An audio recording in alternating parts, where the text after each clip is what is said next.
We also have Mr. Bikram Basu, Vice President, Marketing and Strategy, also joining us in the conversation. Thank you so much, sir. We would like to know from you that COVID has actually accelerated the other sales channels such as e-commerce and home delivery of alcohols, but only a few states have actually taken up. What is holding back the rest? Essentially, during COVID, a lot of the state governments to continue earning the revenue because it's important to the state did accelerate the process of e-commerce.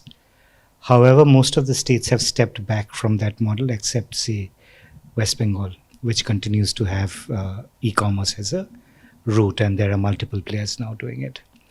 I think what's not working in its favor is to find a revenue model, because in this industry everything is regulated and everything is excise driven.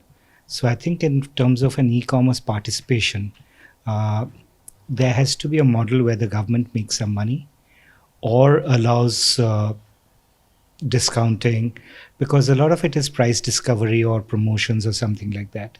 So therefore, I think the regulatory framework needs to be better in terms of taking e-commerce forward uh, in this country, state by state. All right. And in terms of other regulations as well, what are the current challenges that needs to be, rethinked? So several regulatory challenges.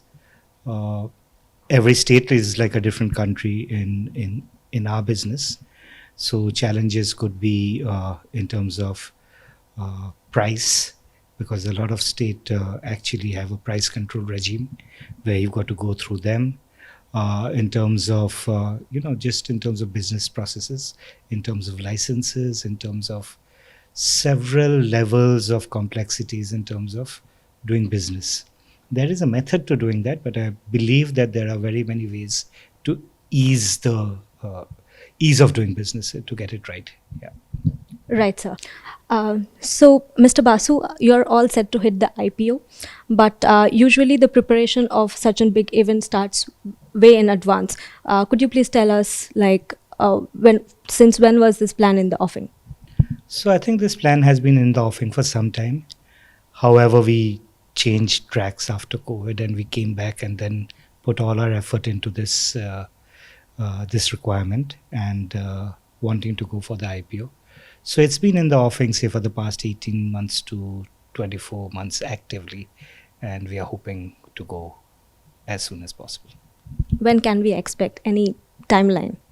Can't give you a specific timeline.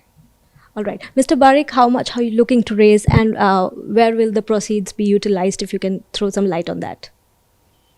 Well, it's also already there in our DRSP. I think 2,000 crore is being raised. 1,000 is offer for sale, and I think there is substantial allocation. Perhaps would be going for debt retiring, and remaining would be corporate requirement for expansion and brand building, and other such prospective activities.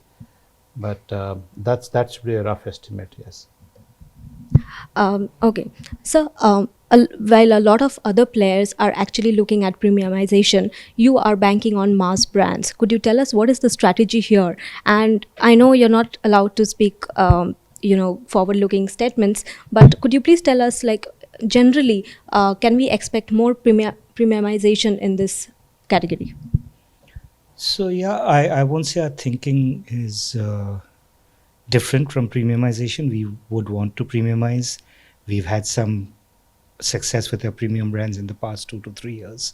With Sterling Reserve, we've had back-to-back launches of 3 premium brands in the past 3 months. So the intent is right, and we will premiumize, and we will go to spaces where we don't operate right now. That's part of planning in terms of organic growth.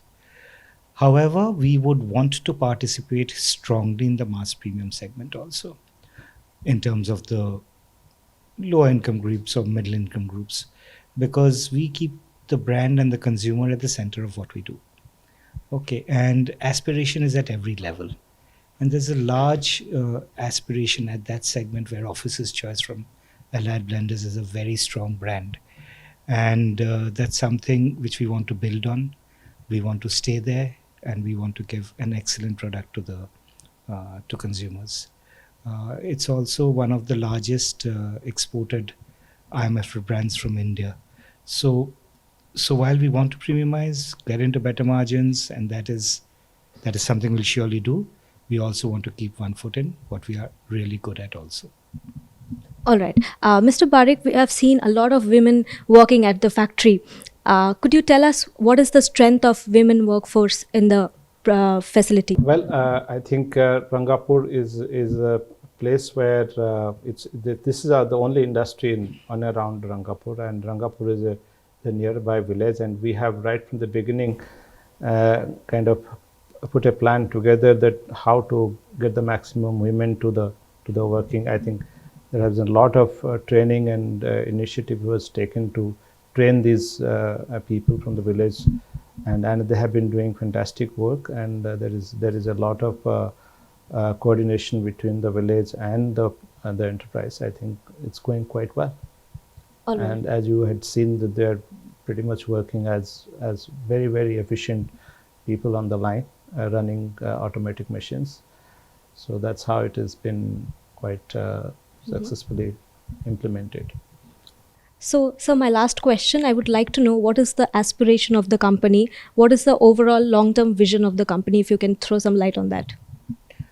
So we are the largest Indian independent company, spirits company, the third largest in India after two global multinationals.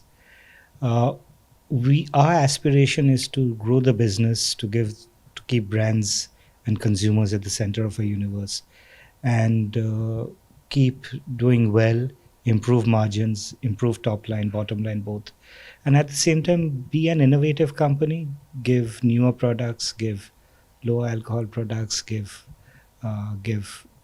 possibly craft type products to people. So that's our aspiration, to remain the largest, profitable, and the best company that you can be working for. Thank you so much, sir, for talking to us.